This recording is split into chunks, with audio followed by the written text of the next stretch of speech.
friends, just wanted to come on here and make a quick video talking about the 10 books that I read in April. 10 books that I read in April, and we're going to talk about them. I have 9 of them in physical form.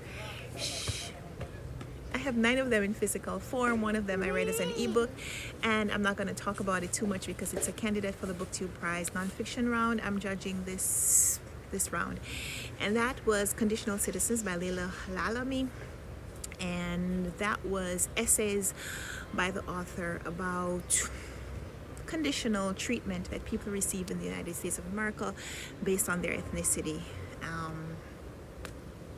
So you'll hear me talk about that when I do my wrap up of my experience reading books for the BookTube Prize. So these are the 9 other books that I read.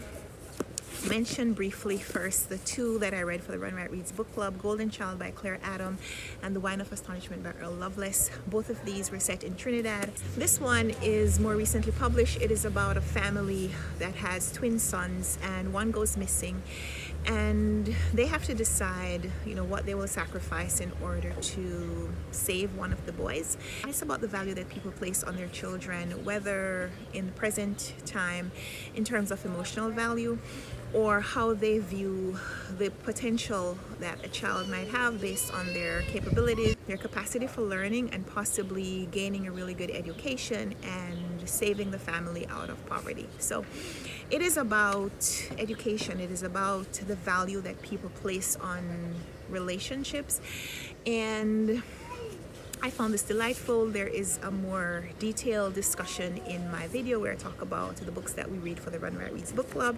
The other book that I read for the book club was The Wine of Astonishment by Earl Lovelace. Again, I talk a little bit more about this one in that video. This one is set in the period during World War II in Trinidad.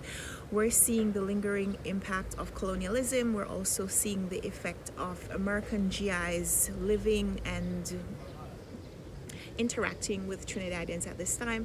We're also seeing what it's like for people to be striving for freedom, whether personal freedom or independence from colonial powers. The story at the center of this one follows a man named B, who's the leader of a spiritual Baptist church at a time when all forms of worship that are not the staid, somber worship styles of the Catholic Church or the Anglican Church, all of those kind of charismatic churches or spiritual effusive kinds of worship styles have been outlawed, and we're seeing what members of his congregation and members of his family and members of his community try to do to pressure him into seeing how they can change the law to allow them to be more free to worship as they feel. So again, I talk about both of these books in the Run Right Reads book club discussion, so check out that video if you want to hear me talk a little bit more. Other books that I read, I had a really fantastic reading month. April was really good for books. I read Leave Only Footprints by Conor Knighton. This one is a gift from Penguin Random House, and it's a memoir style.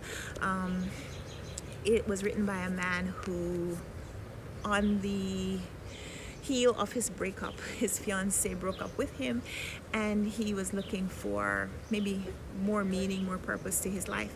So he decided to visit every national park, every United States national park, and do some kind of presentation on it.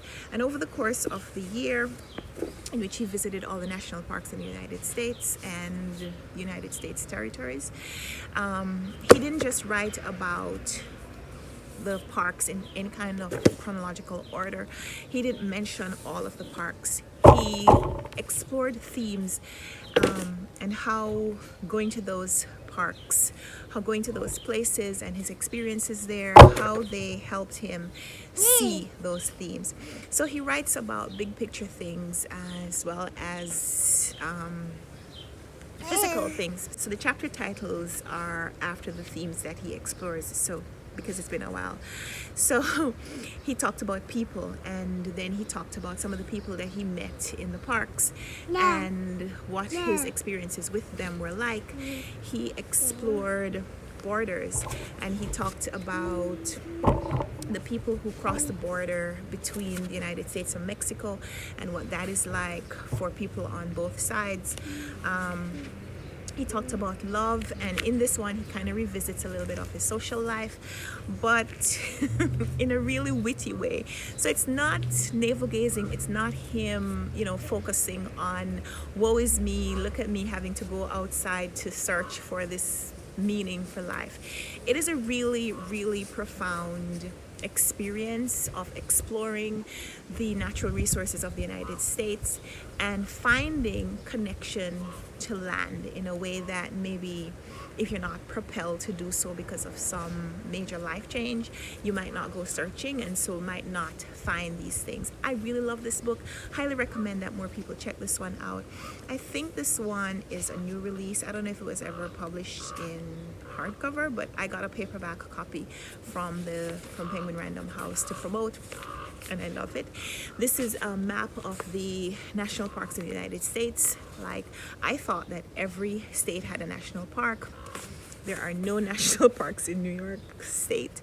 There are a couple of states here on the Northeast that don't have national parks. There is one in Maine, and that is where he started his trip. He started in Acadia, Maine, which is the first place in the United States where the sun comes up, and so he decided to start there on the first day of the year in January, and it's just beautiful. This is a really beautiful record of trips that, after you go to one national park or two national parks, they might kind of tend to start blending into each other, but how he writes about his experience and how he finds connection with people and with things and places, and some of the trivia, some of the tidbits that he shares in this book just makes it such a meaningful record. So again, highly recommend this one. Other books, my daughter just spilled everything that I had in my lap. I read Hurricane Summer by Asha Bromfield. This one is set mostly in Jamaica. It's about a 17-year-old girl, 17 or 18 years old. She lives in Canada. She lives in Canada with her mother, her family consists of her mother, her father, and her younger sister. Her father has kind of abandoned the family. He's returned to Jamaica because that's where they're from. And she's desperately seeking this reconnection with her father. So her mother decides that she's going to send the two children to Jamaica to spend the summer with the father. And so the book is about the summer. It is about the natural disasters, hurricanes that plague the Caribbean during the summer months. And so what seems to be an idyllic life is threatened at almost all points during the period June to November. There's always a threat of a hurricane coming. So there is that natural disaster looming in the background, but there's also all the things that are happening in this girl Tilla's life. She meets friends and she has family members, cousins who are supposed to be her age, and so she's supposed to be having peers and having connections with them. She's supposed to be reconnecting with her father, and nothing is going according to plan. There's a lot of trauma in this book. Almost every opportunity for bad things to happen, they happen. So I didn't like that, but there are some beautiful moments in this book, beautiful scenes, not necessarily moments. There are beautiful scenes in this book. You can tell that the author has some kind of a connection with the country. She centers this book mostly in the country part of Jamaica, and so that's where the girl spends most of her time, but she does also go to Kingston for a bit. And so there is that comparison between city life and country life, and there's quite a bit of an exploration of the island and what it has to offer, but there's also a lot of dwelling on bad things. There are really negative things that happen between her and her family members, between her and her father, between her and her mother, even a scene between her and her younger sister, and the cousins who are supposed to be standing up for her and standing up with her, and the extended family, the aunts and uncles who are supposed to be protecting her, and just like everybody is out to get this girl. There's even a romance that goes terribly, terribly wrong, and at the end it doesn't really feel like a romance at all. So yeah, I'm kind of letting you know this is not a happy book. It is a hurricane. It is a hurricane in lots of ways, but there is some beautiful imagery that kind of saves it. I'm not sure if it, but yeah, I talk about this in a vlog, so if you're interested in hearing more of my thoughts on this book as I read it, then check out my vlog. I'll link that down below. So yeah, other books. I read Feelings, A Story in Seasons by Manjit Thapp. This was a pretty short read. This is visual, illustrated. We're exploring a year through the perspective of a young woman, kind of a millennial woman, maybe in just her attitude towards things. It's a little bit about seasonal affective disorder and the potential for a person to be strongly affected by what's happening as the weather changes, as the seasons change. And you know, even though you might say this is kind of a book that focuses on angst and ennui, I think it's a real thing.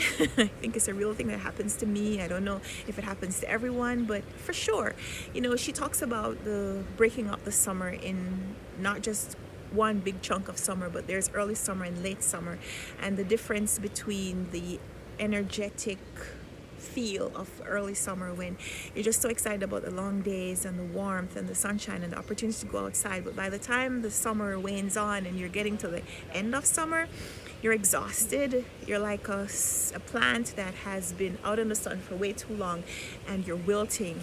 And she talks about how that affects her productivity and her ability to have relationships and, you know, just spend time and interact with people. And this was really interesting. Again, this is a visual book, visual look at someone's life, and I don't know how much of it is based on the author's actual life, but I thought that this was really something that you could identify with if this is something that happens to you. And this was a gift from Penguin Random House. Feelings, A Story in Seasons by Manjit Thapp. So yeah, I read some really great books in April. Other books. This one I bought myself. This is The Yield by Tara June Winch. This was Australian fiction because Aussie April, hosted by Jacqueline from 6 Minutes From Me and Doris from All the Books. And you know, there's a big focus on reading Australian literature in April, and I got one in. This was also really fascinating. It is a multi-perspective look at a family. We're exploring the lives of three people especially. One is a young woman who her parents abandoned her in some way, and so she and her sister were raised by her grandparents, that is until her sister disappeared. And so even as a young woman, she also left home. She left Australia, was living in England for some time, and now that her grandfather has died, she has returned to Australia, returned to her grandparents' home, and kind of discovering how much things have changed and what things she wants to kind of go back the way they were, what things she wants to stay the same, and how she can forge those links with a new future kind of mired in the past. And I'm saying everything that I want to say.